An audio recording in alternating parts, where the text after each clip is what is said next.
Morning. ಹೆಂಗ್ good morning ಮಾಡೋದು? Good morning. Actually ಅವರೆಲ್ಲ ಚೆಕ್ ಮಾಡಿದ್ರು. ನನಗೆ ಸ್ವಲ್ಪ ಹೆವಿ ಕ್ರೀಮ್ ಥರ ಅಪ್ಲೈ ಮಾಡಿ ಮತ್ತೆ ಒಂದು 5 ಮಿನಿಟ್ಸ್ ಮಸಾಜ್ ಮಾಡಿ ಆಮೇಲೆ ಮತ್ತೆ ಹೇರ್ ವಾಶ್. ನನಗೆ ಮುಂಚೆಲ್ಲ ಇಷ್ಟೊಂದು ಡ್ಯಾಂಡ್ರಫ್ ಪ್ರಾಬ್ಲಮ್ ಇರಲಿಲ್ಲ, ಇತ್ತು ಬಟ್ ಇಷ್ಟೊಂದು ನೋಡ್ಬೋದು. ಆ ಫುಲ್ ಫ್ರೀ ಅನ್ನಿಸ್ತಿದೆ. ಮಾಡ್ಬೇಕಾದ್ರೆ ನಂಗೆ ಆಲ್ರೆಡಿ ನಿದ್ದೆ ಬರಂಗೆ ಆಗೋಗಿತ್ತು. Hi, good morning. ಇವತ್ತು ನಾನು ಎದ್ದಿರೋದೇ ಲೇಟು, ಅದರಲ್ಲಿ ಇನ್ನೂ ಕಂಡುಬಿಡೋಕ್ಕಾಗ್ತಾ ಇಲ್ಲ. ಇನ್ನೂ ಸ್ವಲ್ಪ ಮಲ್ಕೊಳ್ಳೋಣ ಅಂತ ಅನಿಸ್ತಿದೆ ನನಗೆ. Good morning. ಹೆಂಗ್ ಗುಡ್ ಮಾರ್ನಿಂಗ್ ಮಾಡೋದು? Good morning.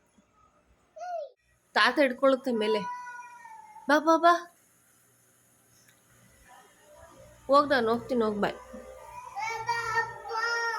ನಾ ಬರಲ್ಲ, ಬಾಯ್. ನಾ ಬರಲ್ಲ, ನೀನೇ ಬಾ. ನಾನು ಹೋಗ್ತೀನಿ, ಬಾಯ್. ಅವ್ನ ಮೆಟ್ಟು ಮೇಲೆ ಹೋದ್ರೆ ಅವ್ನು ಬರೋದೇ ಇಲ್ಲ. ಹಂಗು ಹಿಂಗು ಮಾಡಿ ಕರ್ಕೊಬಂದು ಹಾಲು ಕೊಟ್ಟಿದ್ದೀನಿ, ಕುಡಿತಾ ಇದ್ದಾನೆ. ಅವನೇ ಕುಡಿತಾನೆ. ಮಕ್ಕಳು ಏನಾದರೂ ಕೊಟ್ಟಾಗ ಚಲ್ದಂಗೆ ಚಲ್ಕೊಳ್ದಂಗೆ ಆ ಥರ ಕುಡಿದ್ರೆ ಏನೋ ಒಂಥರ ಖುಷಿ ಅನ್ಸುತ್ತಲ್ವಾ? ಚೆನ್ನಾಯ್ತಾ?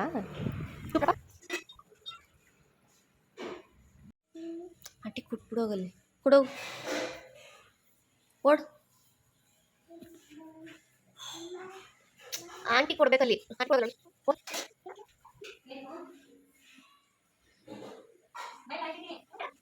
ಆ್ಯಕ್ಚುಲಿ ನನಗೆ ಡ್ಯಾಂಡ್ರಫ್ ಪ್ರಾಬ್ಲಮ್ ಇದೆ. ಸೊ ಅವತ್ತಿಂದ ಅಂದ್ಕೊಂಡಿದ್ದೆ ಡ್ಯಾಂಡ್ರಫ್ ಟ್ರೀಟ್ಮೆಂಟ್ ತೊಗೋಬೇಕು ಅಂತ, ಬಟ್ ಆಗಿರಲಿಲ್ಲ.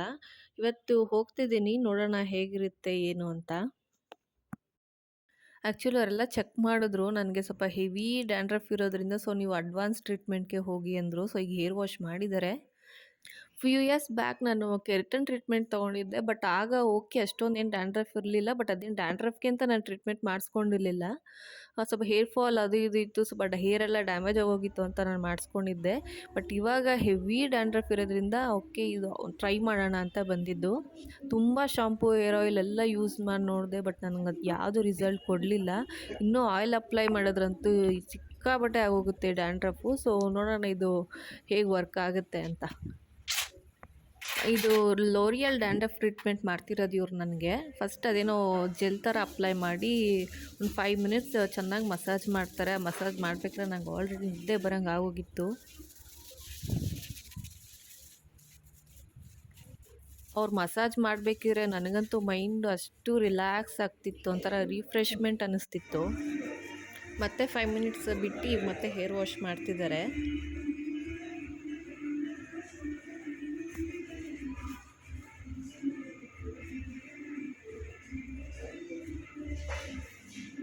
ಆ್ಯಕ್ಚುಲಿ ಇದೇ ಫಸ್ಟ್ ಟೈಮ್ ನಾನು ಒಬ್ಬಳೇ ಸಲೂನ್ಗೆಲ್ಲ ಈ ಥರ ಬಂದಿರೋದು ಅಂತಂದರೆ. ಮುಂಚೆ ಅಂದರೆ ಅಮ್ಮ ಆಂಟಿ ಜೊತೆ ಆ ಥರ ಬರ್ತಿದ್ದೆ.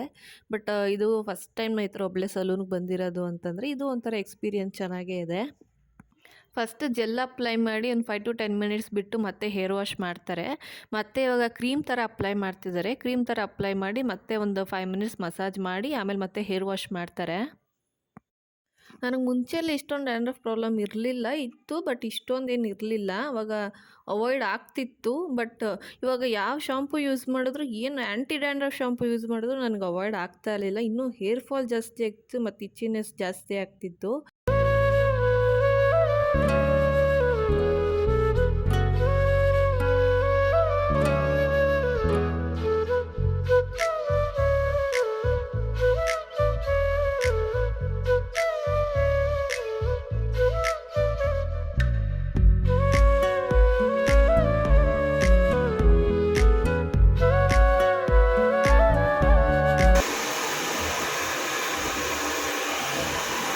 ಏನಕ್ಕೆ ಸರ್ ಡ್ಯಾಂಡ್ರಫ್ ಜಾಸ್ತಿ ಆಗೋದು?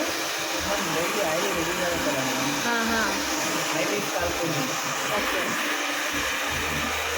ನಾನು ಅವ್ರನ್ನ ಕೇಳಿದೆ ಏನಕ್ಕೆ ಸರ್ ಡ್ಯಾಂಡ್ರಫ್ ಜಾಸ್ತಿ ಆಗೋದು ಅಂತ. ಅವರು ಹೇಳಿದ್ರು ಸ್ಕ್ಯಾಲ್ಪಲ್ಲಿ ಆಯಿಲ್ನೆಸ್ ಜಾಸ್ತಿ ಇದ್ರೂ ಆ ಥರ ಆಗುತ್ತೆ ಮ್ಯಾಮ್. ಸ್ವಲ್ಪ ಟೆನ್ಷನ್ ಆಗಲಿ ಮತ್ತು ನಿದ್ದೆ ಮಾಡದೇ ಇರೋದು ಆ ಥರ ಇದ್ದರೂ ಡ್ಯಾಂಡ್ರಫ್ ಜಾಸ್ತಿ ಆಗುತ್ತೆ. ಡಸ್ಟು ಅಲ್ಲೇ ಟ್ರಾವೆಲಿಂಗ್ ಆ ಥರ ಮಾಡ್ತಿದ್ರೆ ಜಾಸ್ತಿ ಆಗುತ್ತೆ ಮ್ಯಾಮ್. ಅದು ಮೇಂಟೈನ್ ಮಾಡಬೇಕು, ಜಾಸ್ತಿ ಆಯಿಲ್ ಅಪ್ಲೈ ಮಾಡಬಾರ್ದು, ಮೇಂಟೈನ್ ಮಾಡಬೇಕು ಅಂತ ಹೇಳಿದ್ರು ಅವ್ರು ನನಗೆ. ಅದು ಕೇಳಿಸ್ತಿಲ್ಲ ಅವ್ರು ಹೇಳ್ತಾ ಇರೋದು. ಅವ್ರನ್ನ ಕೇಳಿದೆ ಯಾವ ಶಾಂಪು ಯೂಸ್ ಮಾಡಬೇಕು ಸರ್, ಯಾವ ಸಿರಮ್ ಯೂಸ್ ಮಾಡ್ಬೋದು ಅಂತ. ಅವ್ರು ಹೇಳಿದ್ರು ಪ್ಯಾರಾಬಿನ್ ಫ್ರೀ ಮತ್ತು SLS ಸಲ್ಫೇಟ್ ಫ್ರೀ ಇರೋದು ಯೂಸ್ ಮಾಡಿ ಮ್ಯಾಮ್, pH ಲೆವೆಲ್ ಇರೋದು ಯೂಸ್ ಮಾಡಿ, ಕಂಡೀಷ್ನರ್ ಯೂಸ್ ಮಾಡಿ, ಅವಾಗ ಇನ್ನೂ ಒಳ್ಳೆಯದು ಅಂತ ಹೇಳಿದ್ರು. ಅವರು ನನಗೆ ಈ ಲೋರಿಯಲ್ ಶಾಂಪೂ ಮತ್ತು ಹೇರ್ ಸಿರಮ್ ಮತ್ತು ಕಂಡೀಷ್ನರ್ ರೆಫರ್ ಮಾಡಿದ್ರು. ಇದು ಆಫ್ಟರ್ ಟ್ರೀಟ್ಮೆಂಟು ಸ್ಕ್ಯಾಲ್ಪಲ್ಲಿ ಇಟ್ಟು ತೋರಿಸಿದ್ರು ಡ್ಯಾಂಡ್ರಫ್ ಎಲ್ಲ ಹೋಗಿದೆ, ಹೇಗೆ ವರ್ಕ್ ಆಗಿದೆ ಇದು ಅಂತ ನೀವೇ ನೋಡ್ಬೋದು. ಆಫ್ಟರ್ ಟ್ರೀಟ್ಮೆಂಟ್ ಸ್ಕ್ಯಾಲ್ಪಲ್ಲಿ ಇವಾಗ ಫ್ರೀ ಅನ್ನಿಸ್ತಿದೆ. ಫಸ್ಟ್ ಕಂಪೇರ್ ಮಾಡಿಕೊಂಡ್ರೆ ಇವಾಗ ಮಚ್ ಬೆಟರ್ ಅನ್ನಿಸ್ತಿದೆ ನನಗೆ. ನಿಮಗೂ ಇದ್ರ ಬಗ್ಗೆ ಡೀಟೇಲ್ಸ್ ಬೇಕು ಅಂದರೆ ಕಮೆಂಟ್ ಬಾಕ್ಸಲ್ಲಿ ತಿಳಿಸಿ. ಈ ವಿಡಿಯೋ ನಿಮ್ಗೆ ಇಷ್ಟ ಆಗಿದೆ ಅನ್ಕೋತೀನಿ. ಇಷ್ಟ ಆಗಿದ್ರೆ ಲೈಕ್ ಮಾಡಿ, ಶೇರ್ ಮಾಡಿ, ಕಮೆಂಟ್ ಮಾಡಿ. ಹಾಗೆ ನನ್ನ ಯೂಟ್ಯೂಬ್ ಚಾನಲ್ ಸಬ್ಸ್ಕ್ರೈಬ್ ಆಗೋದು ಮರಿಬೇಡಿ. Thank you.